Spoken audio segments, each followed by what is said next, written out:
إن الحمد لله نحمده ونستعينه ونستغفره ونؤمن به ونتوكل عليه ونعوذ بالله من شرور أنفسنا ومن سيئات أعمالنا من يهده الله فلا مضل له ومن يضلل فلا هادي له وأشهد أن لا إله إلا الله وحده لا شريك له وأشهد أن محمدا عبده ورسوله أما بعد கண்ணியத்திற்குரிய அல்லாஹ்வின் அடியார்களே, ரமலான், குர்ஆன், தக்வா, நோன்பு, இந்த இன்னும் என்னென்ன சிறப்புகள் இருக்கின்றதோ ஒட்டுமொத்தத்தினுடைய சாராம்சத்தையும் சேர்த்து வைத்து நீங்கள் பார்த்தால் ரமலான், குர்ஆன், தக்வா இந்த மூன்றிலே அந்த ஒட்டுமொத்தமான எல்லா விதமான சிறப்புகளும் வந்து அடங்கும். இந்த மூன்றிற்கு ஒரு தெளிவை நான் கொடுப்பதற்கு முன்னால் ஒரு சிறிய உதாரணத்தை முன்னுரையாக நான் உங்களுக்கு முன்னிலையில் கொண்டு வருகின்றேன். கழுகு கூட்டம் இருக்கின்றது. கழுகு, இந்த கழுகு வசந்த காலத்தில் தங்களுடைய இனப்பெருக்கத்திற்காக ஆண் கழுகு பெண் கழுகை அழைக்கக்கூடிய நேரத்தில் பெண் கழுகு ஆண் கழுகுக்கு இசைவதற்கு முன்னால் இந்த ஆண் கழுகு தனக்கு சரியான ஜோடிதானா என்பது சில பரீட்சைகளை கொண்டு தேர்வு செய்யும். அந்த பரீட்சையில் மிக முக்கியமானது, ஒரு சிறிய குச்சியை எடுத்துக்கொண்டு வானளவில் உயர்ந்து அங்கிருந்து அந்த குச்சியை தன்னுடைய அலகில் இருந்து விட்டுவிடும். பின்பு ஆண் கழுகிடத்திலே சொல்லும், ஒரு 15-20 நிமிடங்களுக்கு பின்னால், நொடிகளுக்கு பின்னால் சொல்லும், அந்த குச்சி தரையில் சென்று விழுவதற்கு முன்னால் நீ சென்று அதை பிடித்து வா. ஆண் கழுகு தன்னுடைய முழு பலத்தையும் தன்னுடைய முழு வேகத்தையும் பயன்படுத்தி அதே போன்று அந்த குச்சி கீழே விழுவதற்கு முன்னால் வந்து டைவடித்து அதை கவ்விக்கொண்டு மேலே மீண்டும் அந்த பெண் கழுகிடத்திலே செல்லும். அதற்கு பின்புதான் பெண் கழுகு அந்த ஆண் கழுகுக்கு தன்னை ஜோடியாக எடுத்துக்கொள்ளும். இது நிதர்சனமான உண்மை. இதை நீங்கள் டிஸ்கவரிகளிலே பார்க்கலாம். பெண் கழுகு ஏன் இது போன்ற பரீட்சையை ஆண் கழுகுக்கு வைத்து யூஸ் பண்ணுகின்றது என்றால், பொதுவாகவே கழுகு, இந்த கழுகினுடைய இனம் குஞ்சு பொறுத்ததற்கு பின்னால் அதனுடைய குஞ்சை அது முட்டையில் இருந்து ஈன்று எடுத்ததற்கு பின்னால் பரவலாக மற்ற பறவை கூட்டங்கள், மற்ற பறவை இனங்கள் குஞ்சுகள் வளருவதற்காக குஞ்சுகளுக்கு குச்சிகள் குத்திவிடக்கூடாது என்பதற்காக புற்களையும் சவுக்கு குச்சிகளையும் பஞ்சுகளையும் கொண்டு சென்று அந்த கூட்டை மெத்தையை போன்று ஆக்கி வைக்கும் குஞ்சுகளுக்காக. ஆனால் கழுகு எல்லா பறவைகளிலிருந்தும் இதில் வித்தியாசமானது. குஞ்சு பொறித்ததற்கு பின்னால் ஒரு சில தினங்களிலேயே அந்த கூட்டில் இருக்கக்கூடிய யதார்த்தமான வசதிகளையும் அகற்றிவிட்டு தன்னுடைய கூட்டை முள்கூட்டுகளாக மாற்றிவிடும். முற்களை கொண்டு வந்து போட்டு குஞ்சால் அதற்குள் இருக்க முடியாத அளவிற்கு, சிரமத்தை ஏற்படுத்தக்கூடிய அளவிற்கு அந்த கூட்டை மாற்றிவிடும். இப்போ அந்த குஞ்சு கூட்டுக்குள் இருக்க முடியாமல் எந்த பக்கம் புரண்டாலும் முட்கள் குத்தக்கூடிய நேரத்தில் கூட்டில் இருந்து அதுவாகவே வெளியே வந்து பறப்பதற்கு சிறகுகள், தங்களுடைய உடலின் மீது இறகுகள் வருவதற்கு முன்னதாகவே அந்த குஞ்சு கூட்டிற்கு வெளியே வந்து தவழ்ந்து தடுமாறி கீழே விழுந்துவிடும். மேலிருந்து இருக்கக்கூடிய அந்த மரத்தினுடைய அல்லது மலையினுடைய உச்சியில் இருந்து இருக்கக்கூடிய அந்த கூட்டில் இருந்து அது தடுமாறி கீழே விழுந்துவிடும். இப்போது விழக்கூடிய அந்த குஞ்சை ஆண் கழுகுதான் எதன் மீதும் அது மோதிக்கொள்ளாமல் தரையில் சென்று விழுந்து அதனுடைய உயிர் சென்று விடுவதற்கு முன்னால் ஆண் கழுகு அந்த குஞ்சை சென்று பிடித்து அழகாக கவ்விக்கொண்டு மீண்டும் கூட்டுக்குள் வந்து வைக்க வேண்டும். மறுபடியும் அதே பரீட்சை. கூட்டுக்குள் இருக்க முடியாது குஞ்சால். மறுபடியும் அது தவழ்ந்து வந்து வெளியே விழும். மறுபடியும். இதனால் தாய் கழுகு தன்னுடைய குஞ்சுக்கு மிக சீக்கிரமாக பறப்பதற்கும் மிக சீக்கிரமாக பறவைகளிடமிருந்து எதிர்த்து வேட்டையாடுவதற்கும் வானத்தின் ராஜாவாக இருப்பது எப்படி என்ற இந்த பரீட்சையை வெகு சீக்கிரமாக சில நாட்களிலேயே குஞ்சு கழுகுகளுக்கு தாய் கழுகுகள் கற்றுத்தருவது என்பது வழக்கம். இப்ப இந்த பரீட்சையை போன்றுதான் இப்போது நாம் இதை இப்படியே உள்வாங்கிக் கொண்டு புரிந்து கொண்டு இந்த தீனுக்குள் வந்து நீங்கள் நுழையுங்கள். படைத்த ரப்புல் ஆலமீன் குர்ஆன் என்ற கடலை நமக்கு முன்னால் வைத்திருக்கின்றான். குர்ஆன் என்பது ஒரு மிகப்பெரிய கடல். இந்த கடலை அல்லாஹு தஆலா இந்த கடலுக்குள் பலதரப்பட்ட பொக்கிஷமான முத்துக்கள், இந்த முத்துக்களுக்கு பேர் நாம் இப்படி வைத்துக் கொள்ளலாம், நேர்வழி, ஹிதாயத். குர்ஆனுக்குள் மறைத்து வைத்திருக்கின்றான் பலதரப்பட்ட நேர்வழிகளை. இப்போது ஒரு அடியார் கடலுக்குள் மூழ்கி நேர்வழி என்ற அந்த முத்தை எடுக்க வேண்டுமானால் முதலில் அவருக்கு நிச்சயமாக நீச்சல் தெரிந்திருக்க வேண்டும். இந்த நீச்சலுக்கு பெயர்தான் தக்வா. அப்படி மூழ்கினால்தான், அவர் அதற்கு பின்னால் அதற்குள் சென்றால்தான் நிச்சயமாக அவரால் மீண்டும் நேர்வழியை எடுத்துக்கொண்டு பெற முடியும். ஒருவேளை தக்வா என்ற நீச்சல் அவர் இடத்தில் இல்லை, அவருக்கு தெரியல, இப்போது அவருடைய நிலை என்ன, அவர் என்ன ஆவார், என்ன நடக்கும் சொல்லி நீங்க நினைக்கிறீங்க?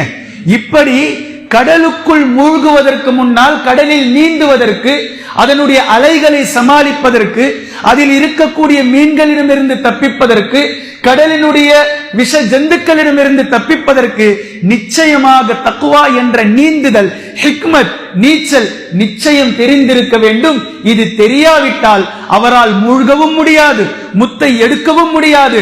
அவரால் இந்த உலகம், இந்த குர்ஆன் என்ற கடலுக்குள் அவரால் சமாளிக்கவே முடியாது. அதை பற்றி அவர் சிந்திக்கவும் மாட்டார், அதை பற்றி அவருக்கு எந்த எண்ணமும் ஏற்படாது. இப்போ கடலுக்குள் ஒருவர் செல்ல வேண்டுமானால் கண்டிப்பாக முதலில் தான் நீந்துவது எப்படி என்பதை கற்றாக வேண்டும்.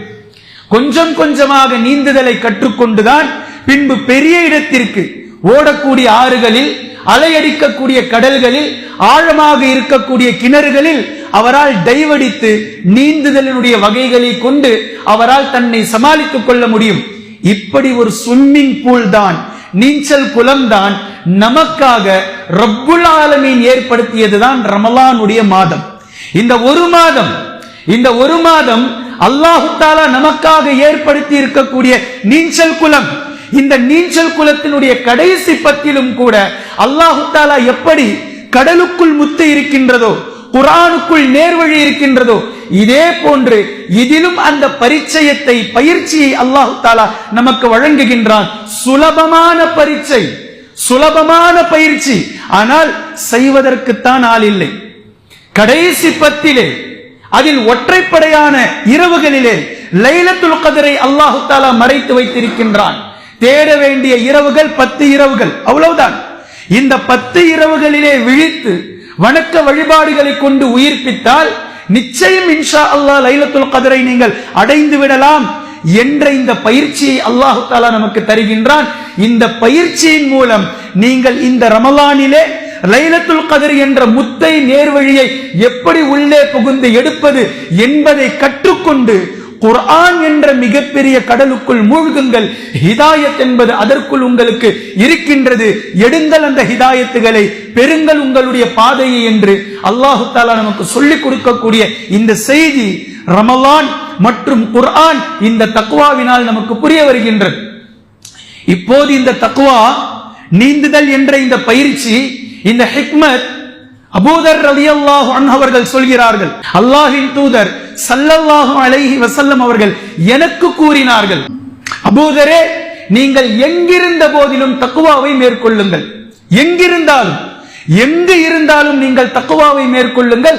இத்தகில்லாஹ ஹைசுமா குன்த், நீங்கள் கூட்டத்தில் இருந்தாலும் தனிமையில் இருந்தாலும் எங்கு இருந்த போதிலும் ரப்புல் ஆலமீன் உங்களை பார்த்து கொண்டிருக்கின்றான்.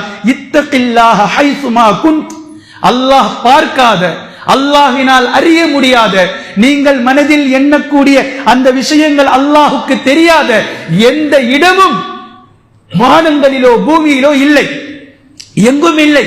அப்படியாயின் நிச்சயமாக ஒவ்வொரு மனிதரும் அல்லாஹ்வின் தூதர் ஸல்லல்லாஹு அலைஹி வஸல்லம் அவர்கள் சொல்லிய இந்த வார்த்தை இத்தகில்லாஹ ஹைசுமா குன்.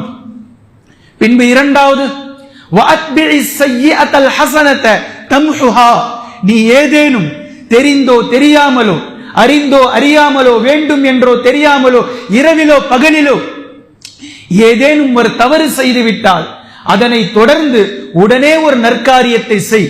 இந்த நற்காரியம் அந்த தவறை, அந்த பாவத்தை இன்ஷா அல்லாஹ் அழித்துவிடும். நபி அவர்கள் சொல்லிக் கொடுக்கிறாங்க, ஒரு தவறை செய்துவிட்டால் உடனடியாக தௌபா செய், உடனடியாக தொழு, உடனடியாக சதகாவை கொடு, உடனடியாக நோன்புவை. அறியாமலோ அறிந்தோ எப்படியோ ஒரு தவறை செய்து விட்டால் உடனே அல்லாஹ்விடம் மீண்டு விடு, அல்லாஹ்விடத்தில் திரும்பி வா, இன்ஷா அல்லாஹ் இறைவன் நாடினால் இந்த நன்மை அந்த பாவத்தை அழித்துவிடும் என்று கூறுகிறார்கள். பின்பு மூன்றாவது, வஹாலிகின் நாஸ பிகுலுகின் ஹஸனின், மக்களிடத்தில் நற்குணத்தோடு நடந்து கொள், மக்களிடம் நற்பண்புகளோடு நடந்து கொள். உன்னால் யாருக்கும் எந்த தீங்கும் எந்த தீமையும் இல்லாதவாறு நீ நடந்து கொள். உன்னுடைய சொல்லால் உன்னுடைய செயலால் யாருக்கும் எந்த தீங்கும் இல்லாதவாறு நீ நடந்து கொள் என்ற நற்குணத்தை, இந்த மூன்று விஷயங்களையும் அல்லாஹ்வின் தூதர் ஸல்லல்லாஹு அலைஹி வஸல்லம் அவர்கள் அபூதர் ரலியல்லாஹு அன்ஹு அவர்களுக்கு கற்றுத் தருகின்றார்கள்.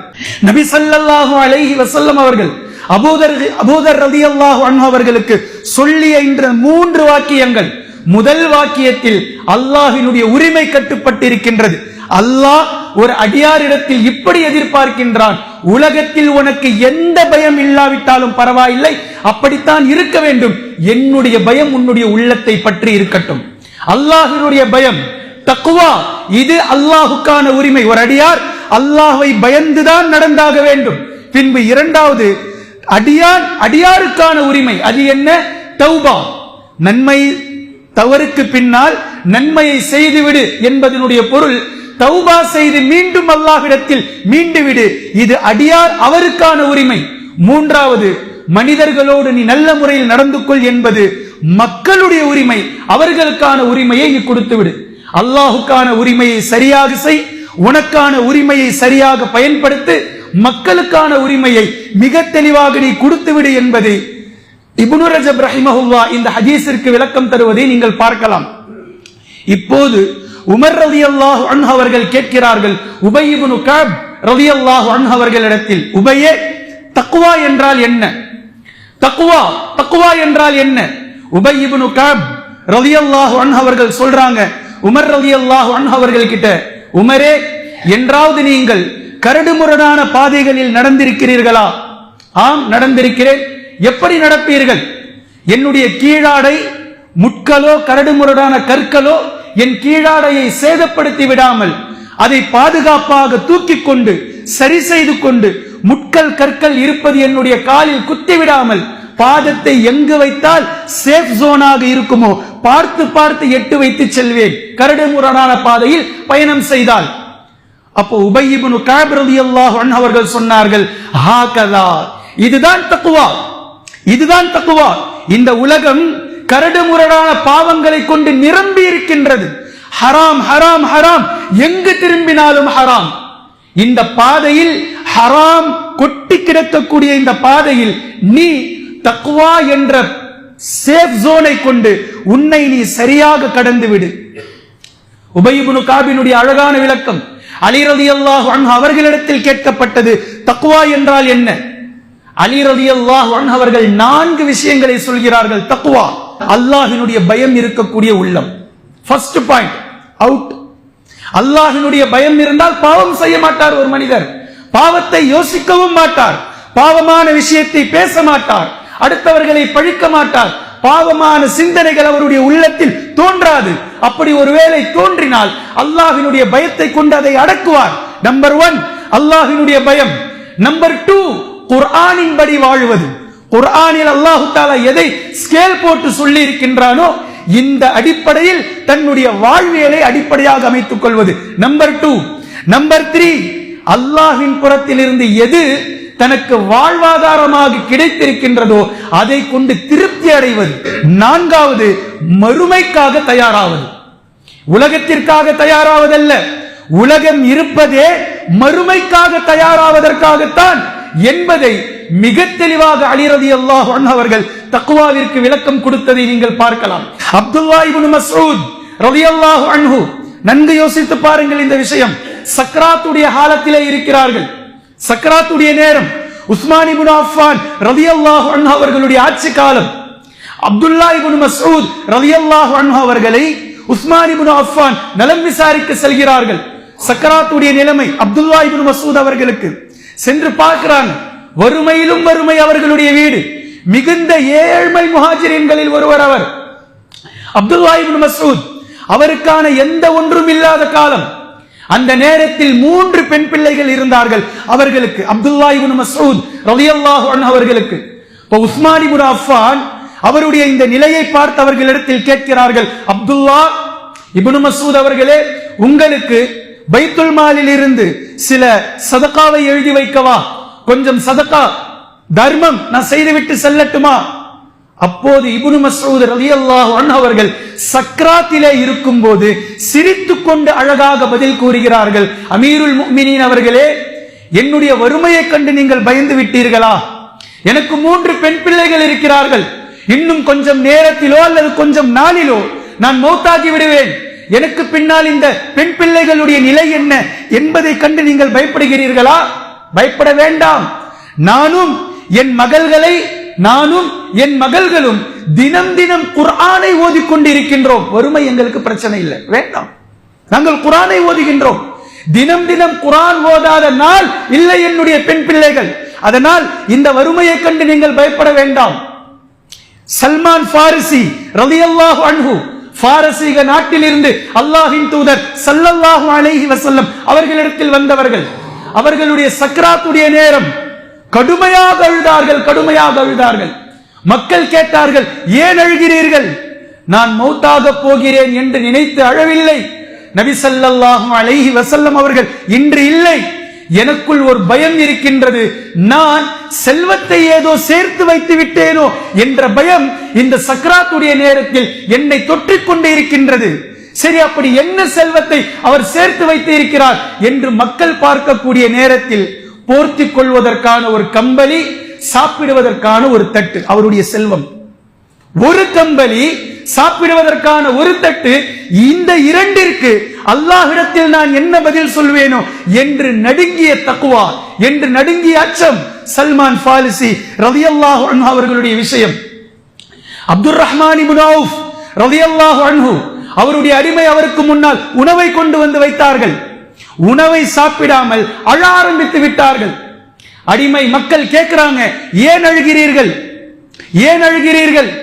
நான் அல்லாஹுக்கு கடுமையாக பயந்தவனாக என் கண்களில் இருந்து கண்ணீர் ததும்புகின்றது இந்த உணவை பார்க்கும் போது.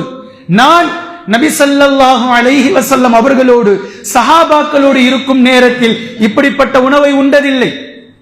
சொல்றான், இப்படி ஒரு உணவை நான் உண்டதில்லை. மேலும் என்னுடைய வாழ்நாளில் அல்லாஹ்வினால் கொடுக்கப்பட்ட செல்வம் மறுமையில் எனக்கு குறைக்கப்பட்டு விடுமோ, அதனால் தான் அல்லாஹு தஆலா எனக்கு செல்வத்தை வழங்கி விட்டானோ என்று நான் நினைக்கிறேன். மேலும் உஹது போரிலே நான் கலந்து கொண்டேன். அந்த போரில் முஸாப் பின் உமைர், ஹம்ஸா ரலியல்லாஹு அன்ஹுமா இருவர்களும் ஷஹீதாக்கப்பட்டார்கள். அவர்களை தஃபன் செய்யும் போது அவர்களை கஃனிடுவதற்கான சரியான துணி கூட எங்களிடத்தில் இல்லாமல் இருந்தது. தலையை மறைத்தால் கால் தெரியும், காலை மறைத்தால் தலை தெரியும். பின்பு நபி அவர்கள் முகத்தை மூடச் சொல்லி கால்களிலே சில புற்பூண்டுகளை, இத்தீர்களை போட்டு நாங்கள் அவர்களை கஃனிட்டோம். அந்த நிலையில் இருந்து இன்று நிலை மாறி இருப்பது எனக்கு அச்சத்தை ஏற்படுத்தி இருக்கின்றது என்று அப்துர் ரஹ்மான் இப்னு அவுஃப் ரலியல்லாஹு அன்ஹு அவர்கள் கூறியதை நாம் பார்க்கிறோம். அப்துல்லா இப்னு ரவாஹா ரலியல்லாஹு அன்ஹு அவர்கள் தன்னுடைய மனைவியினுடைய மடியில் படுத்து கிடந்தார்கள். மனைவியினுடைய மடியில் படுத்து கிடந்தால் நம்முடைய சிந்தனை என்னவாக இருக்கும் என்று நான் சொல்லி விளக்க வேண்டியதில்லை. அவர்கள் தங்களுடைய மனைவியினுடைய மடியில் படுத்து கிடக்கின்றார்கள். தேம்பி தேம்பி தேம்பி அழுகிறார்கள் மனைவியின் மடியில். மனைவி கேட்கிறாங்க, ஏன் அழுறீங்க? குர்ஆனுடைய ஒரு வசனம் என்னை அச்சமூட்டி விட்டது. எந்த வசனம்? சூரா மரியமினுடைய வசனம். வ இன் மின்கும் இல்லா வாரிதுஹா கான அலா ரப்பிக ஹத்மம் மக்லியா. எல்லா நபர்களும் சொர்க்கத்திற்கு செல்ல வேண்டுமானால் நரகத்தின் மீது அமைக்கப்படுகின்ற அந்த பாலத்தை தாண்டித்தான் சென்றாக வேண்டும் என்ற இந்த வசனம் என்னுடைய நினைவை தொற்றிக் கொண்டது.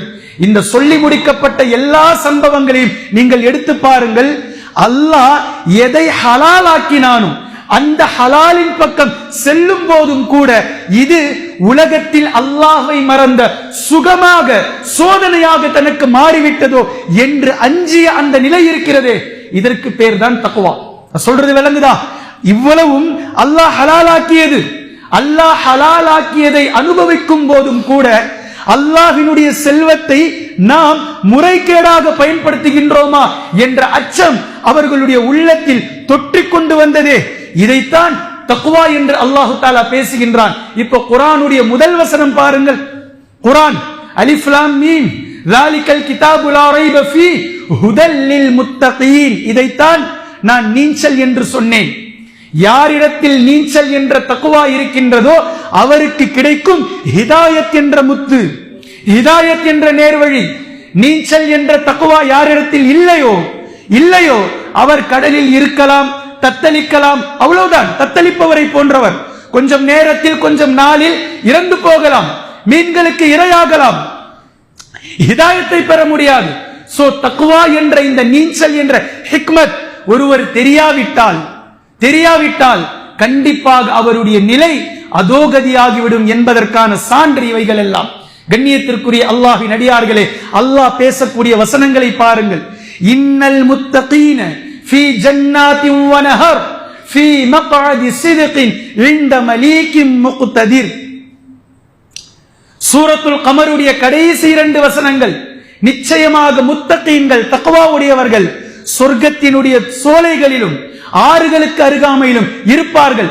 இந்த சோலைகளும் ஆறுகளும் எங்கு இருக்கும்?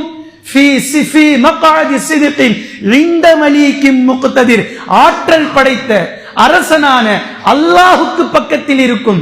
சூசகமாக முத்தகீன்கள் அல்லாஹுக்கு நெருக்கமாக இருப்பார்கள் என்பதை அல்லாஹு தஆலா எவ்வளவு அழகா கொண்டுட்டு வந்து ஜாயின் பண்றான் பாருங்க. இந்த 2 வசனங்களை தான் ஷைகுல் இஸ்லாம் இமாம் இப்னு தைமியா ரஹிமஹுல்லாஹ் அவர்கள் குர்ஆனை ஓதிக்கொண்டிருக்கிறார்கள். சூரத்துல் கமர ஓதிக்கிட்டு வராங்க. சூராவினுடைய கடைசி 2 வசனங்கள். இன்னல் முத்தகீன ஃபீ ஜன்னாத்தின் வ நஹர் ஃபீ மக்அதி சித்கின் இன்த மலீகின் முக்ததிர். மலக்குல் மௌத் வந்து சலாம் சொல்லி ரூஹை வாங்கி கொண்டு சென்றார். எவ்வளவு அழகான மௌத், எவ்வளவு அழகான மௌத். குர்ஆன் கையில, குர்ஆன் ஒரு கையில், மௌத் எவ்வளவு அழகான மௌத் பாருங்கள். உஸ்மான் இப்னு அஃபான் ரலியல்லாஹு அன்ஹு அவர்களை கொன்றுவிட வேண்டும் என்பதற்காக சில கிளர்ச்சியாளர்கள் உஸ்மான் இப்னு அஃபான் ரலியல்லாஹு அன்ஹு அவர்களை வீட்டுக்கு வருவதற்கு முன்னால் சஹாபாக்களில் சிலர் இந்த செய்தியை அறிந்து கொண்டு அவர்களுடைய வீட்டிற்கு பாதுகாப்பை தருகின்றார்கள். ஜுபைர், அலி ரலியல்லாஹு அன்ஹுமா போன்ற சஹாபாக்கள். ஆனால் உஸ்மான் இப்னு அஃபான் ரலியல்லாஹு அன்ஹு அவர்கள் கூறினார்கள், எனக்காக யாரும் ரத்தம் சிந்துவதை நான் விரும்பவில்லை, நீங்கள் உங்களுடைய வீட்டிற்கு சென்று விடுங்கள், இது அல்லாஹ்வினுடைய நியதி. உஸ்மான் இப்னு அஃபான் ரலியல்லாஹு அன்ஹு அவர்கள் குர்ஆனை ஓதிக்கொண்டிருக்கிறார்கள். அல்லாஹ் கவனிங்க, குர்ஆனை ஓதிக்கொண்டிருக்கிறார்கள். சூரத்துல் பக்ராவினுடைய வசனம், ஃபஇன் ஆமனூ பிமிஸ்லி மா ஆமன்தும் பிஹி ஃபகத் இஹ்ததவ். அல்லாஹு தஆலா சஹாபாக்களை மேற்கோள் காட்டுகின்றான். நீங்கள் ஈமான் கொண்டதை போன்று ஈமான் கொள்ளாத மற்றவர்களும் ஈமான் கொள்வார்களேயானால் ஃபகத் இஹ்ததவ், திட்டவட்டமாக அவர்கள் நேர்வழி பெறுவார்கள்.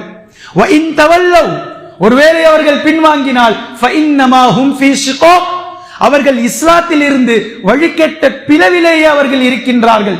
ஃபஸயக்ஃபீகஹுமுல்லாஹ், அல்லாஹ் அவர்களுடைய விஷயத்திற்கு போதுமானவன் என்று சொல்லும் போது, ஃபஸயக்ஃபீகஹுமுல்லாஹ், அல்லாஹ் அவர்களுக்கு போதுமானவன் என்ற வசனத்தை, இந்த வாக்கியத்தை ஓதும் போது கூரையை பீத்துக் கொண்டு கிளர்ச்சியாளர்கள் குதித்தார்கள். உஸ்மான் இப்னு அஃபான் ரலியல்லாஹு அன்ஹு அவர்களை கண்டம் துண்டமாக வெட்டினார்கள். அவர்கள் ஓதிக்கொண்டிருந்த குர்ஆனில் உஸ்மான் இப்னு அஃபான் ரலியல்லாஹு அன்ஹு அவர்களுடைய ரத்தம் தெரித்தது. மௌத், எப்படிப்பட்ட மௌத் பாருங்க. ஷஹீத், எப்படிப்பட்ட ஷஹாதத்தை அல்லாஹ் தஆலா வழங்கி இருக்கிறான் பாருங்கள். கடைசி வார்த்தை அல்லாஹ்வினுடைய கலாம் மொழிந்த வாய். எவ்வளவு அழகான விஷயத்தை நீங்கள் புரிந்து கொள்ள வேண்டும். அல்லாஹ் தஆலா பேசுகின்றான், இன்னல் முத்தகீன ஃபீ மகாமின் அமீன், நிச்சயமாக முத்தகீன்கள் இறையச்சவாதிகள் நாளை அபயமளிக்கப்பட்ட இடத்திலே இருப்பார்கள். இன்னலில் முத்தகீன மஃபாஸா, நிச்சயமாக இறையச்சவாதிகள் வெற்றிக்குரிய இடத்தில் இருப்பார்கள். இன்னல் முத்தகீன ஃபீ ظிலாலி வ உயூன், நிச்சயமாக முத்தகீன்கள் அல்லாஹ் ஏற்படுத்தி இருக்கக்கூடிய நிழலிலே இருப்பார்கள். எத்தனை முத்தகீன்களை பற்றி அல்லாஹ் தஆலா குர்ஆனில் பேசுகின்றான். பேஸ் தக்வா. எந்த நன்மையையும் நீங்கள் எடுத்துக் கொள்ளுங்கள். குர்பானி அதனுடைய பேஸ் தக்வா. ஹஜ் அதனுடைய பேஸ் தக்வா. குர்ஆன் பேசுது. லை யனாலல்லாஹு லுஹூமுஹா வலா திமாஉஹா வலாகின் யனாலுஹு தக்வா. குர்பானியை நீங்கள் கொடுத்தாலும் அதனுடைய பேஸ் தக்வா. நீங்கள் ஹஜ்ஜுக்கு மேற்கொண்டாலும் பயணத்தை வதஸவ்வது ஃபஇன்ன கைரஸ் ஸாதி தக்வா. கட்டிச்சாதத்தை நீங்கள் தயார் செய்து கொள்ளுங்கள். ஹஜ்ஜுடைய பயணத்துக்காக தயார் செய்யக்கூடிய சாதனங்களிலேயே அளப்பெரியது மிகச்சிறந்தது தக்வா என்ற சாதனம். அல்லாஹ் பேசுகின்றான். நீங்கள் கொடுக்கக்கூடிய ஜகாத் தக்வா. அல்லாஹு தஆலா உங்களுடைய என்ன சொல்றது, உங்களுடைய உடலையோ உங்களுடைய பொருளையோ பார்ப்பதில்லை, உங்களுடைய உள்ளங்களையும் உங்களுடைய செயல்களையுமே பார்க்கிறான்.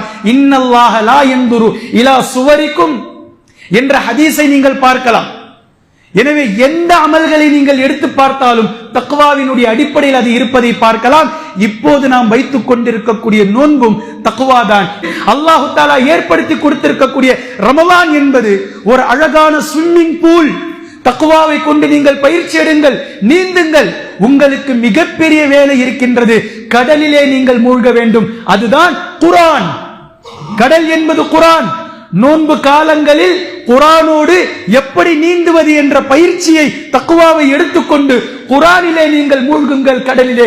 இன்ஷா அல்லாஹ் அல்லாஹு தஆலா காட்டக்கூடிய நேர்வழி அதிலே நீங்கள் பெற்றுக்கொள்ளலாம் என்ற அடித்தளத்தில் அல்லாஹு தஆலா ரமலானை நமக்கு வழங்கி இருக்கின்றார்.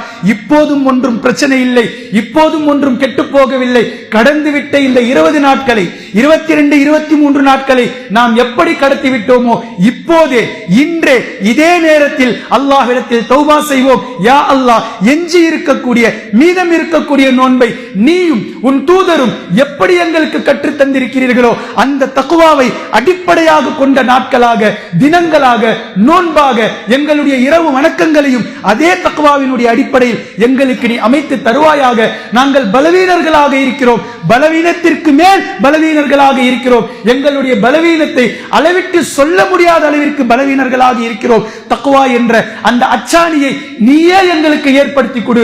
உன்னிடத்தில் உகந்த நல்லடியார்களாக நாளை மறுமை நாளில் உன்னை நேர்முகத்தோடு அழகான சந்திப்போடு காணக்கூடிய பாக்கியத்தை எங்களுக்கு ஏற்படுத்தி கொடு என்று தௌபாவை செய்துவிட்டு அல்லாஹ்விடத்திலே திரும்புவோம், அல்லாஹ்விடத்திலே மீளுவோம். அல்லாஹு தஆலா மீதம் இருக்கக்கூடிய ரமலானையும் கடந்துவிட்ட இந்த நோன்பையும் நம்முடைய குற்றம் குறைகளை மன்னித்து அல்லாஹு தஆலா ஒட்டுமொத்தமான பாவங்களை மன்னித்து அவைகளை நமக்கு நன்மையாக மாற்றி அல்லாஹு தஆலா நாளை மறுமை நாளையில் ஜன்னத்துல் ஃபிர்தௌஸ் என்ற சொர்க்கத்தில் நம் அத்தனை நபர்களையும் ஒன்று சேர்த்து வைப்பானாக.